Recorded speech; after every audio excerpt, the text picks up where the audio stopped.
یورپی ملک فرانس کے شہر پیرس سے عاشقان رسول نے نگران یورپی یونین ریجن اور دیگر مبلغین دعوت اسلامی کے ہمراہ دوسرے یورپی ملک بیلجیم کے شہر انٹراپ میں قائم مدنی مرکز فیضان مدینہ میں مدنی قافلے میں سفر کی سعادت پائی۔ دوران مدنی قافلہ سنتیں، آداب اور دعائیں سیکھنے سکھانے کے سلسلے ہوئے، اسی کے ساتھ درس و بیانات بھی ہوئے، جبکہ وضو، غسل اور طہارت کے مسائل اسلامی بھائیوں کو بتائے گئے، جبکہ مبلغین دعوت اسلامی نے شرکاء اسلامی بھائیوں کی 12 دینی کاموں کے حوالے سے رہنمائی بھی کی اور انہیں خوب دینی کام کرتے رہنے کا ذہن بھی دیا۔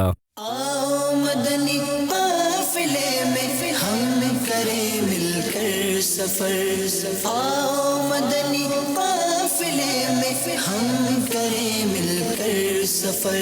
دوسری جانب افریقی ملک کینیا کے شہر نروبی کے اطراف علاقے جیرو سے مدرسۃ المدینہ کے طلباء کرام کا بھی مدنی قافلے میں سفر ہوا۔ ہمارا مدرسۃ المدینہ کا مدنی قافلہ جیرو نیروبی سے ابھی یہاں کا اطراف میں ایک گاؤں ہے ڈنڈورا، وہاں پر ابھی ہمارا یہ مدنی قافلہ جا رہا ہے۔ ناظرین، آپ بھی سنت سیکھنے سکھانے کے لیے عاشقان رسول کے ہمراہ مدنی قافلوں میں سفر کیجیے۔